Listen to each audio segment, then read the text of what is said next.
I have two young boys who are 6 and 7 years old, but I live in the UK. And so this conversation hasn't come up with them.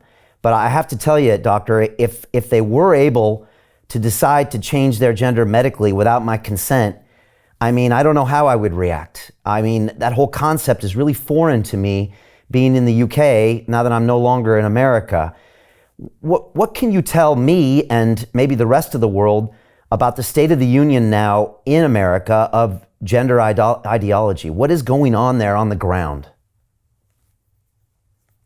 What's going on the ground here is that professionals like myself are instructed by our medical organizations to rubber stamp a child's new identity of the opposite sex, regardless of their age, regardless of their underlying emotional issues. They may have autism or severe anxiety, depression. They may have gone through something traumatic in their lives. They may have gone through any number of things that may have led them to want to assume a different identity.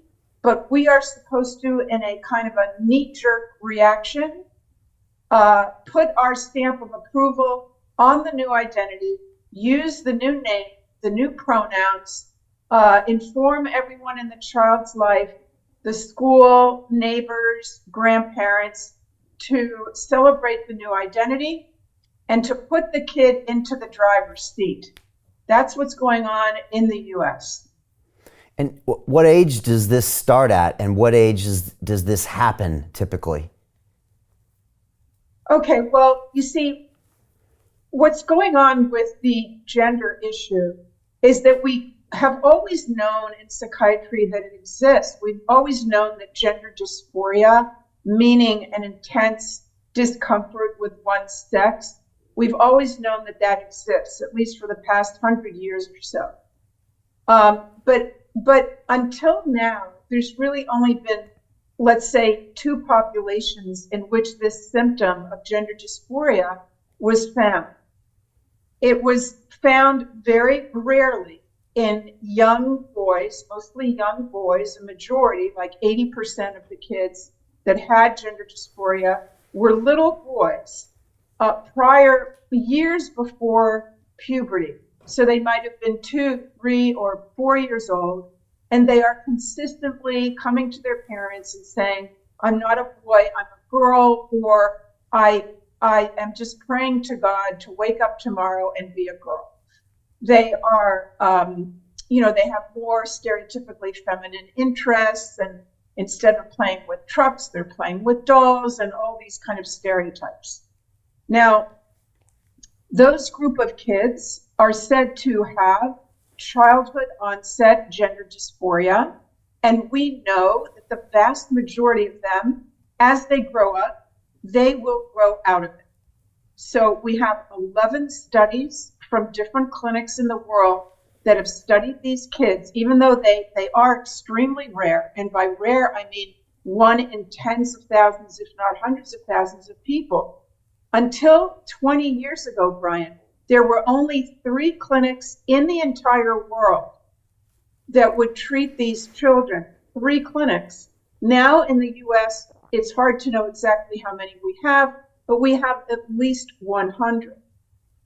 So, that points out what's happened over here. Things have exploded. But let me just get back to these 2 populations that we used to study.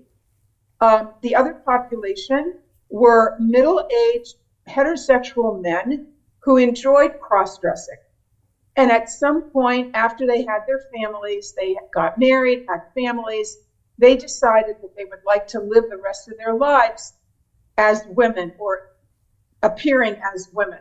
They're not actual women.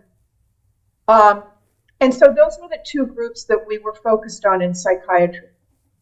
Now, not long ago, maybe 8 years ago, a new phenomenon occurred, a new demographic of kids. And these were teenage girls, the majority of them teenage girls. And so we've had this, we're in the midst right now of an epidemic of this new, It's a new demographic. It's a new cohort of kids that we have not seen before. They are mostly girls. There's a lot of boys as well, but the majority are girls. They have pre-existing mental health problems. They have depression, anxiety, trauma, autism, all sorts of issues that existed before the new identity. They don't have, in general, a history of complaining about being a girl. Many of them were what we call girly girls, very feminine, very into all the stereotypical girl things. And they have a history before coming out as transgender of being immersed in internet, social media, YouTube videos that are promoting this idea of being born in the wrong body and promoting the idea that perhaps you're transgender and that you will feel better, you will no longer be depressed, you will no longer have trouble making friends, you will fit in with people if you live as the opposite sex and so to speak, transition. So this is a new group of kids. The other thing that's so remarkable is that a majority of these kids are within a friend group, either online or at school in person, a friend group that has one or more other young person who's identifying as transgender. So Jim Rickards has just recorded a video that's not available to anyone in the public, and he's going to be talking about how this upcoming recession is going to be fast, it's going to be bloody, it's going to be nasty. But at the same time, he's going to show you how you can position yourself to profit from all of this chaos. Now, we've made this video only available to our viewers. Go to londonreal.tv/Jim. Watch that immediately.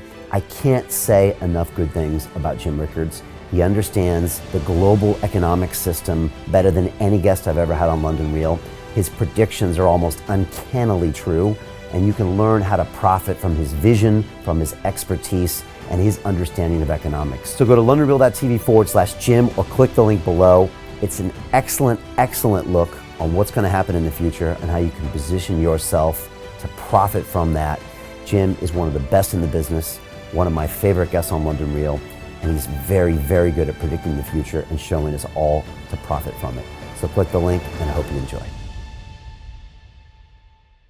Hey, it's Brian Rose, founder of the DeFi Academy. I've told you my 4-week crypto bootcamp is amazing, but don't take my word for it. This is what my students are saying. The DeFi Academy was an amazing experience for me. It took me totally out of my comfort zone. In this course, I was challenged, I was held accountable, and pushed to do things that honestly weren't always easy. It's been phenomenal, and I can't believe we're already up on our 4 weeks. It has flown by. Going through this DeFi accelerator by far was one of the best courses I've taken. You do this course, you really get into the nitty-gritty of the activities that will make you comfortable with decentralized finance. Thank you so much to Brian and everyone at London Real and the DeFi Academy for even putting together an amazing course like this. Anybody else that wants to do it, please sign up. It is well worth the money.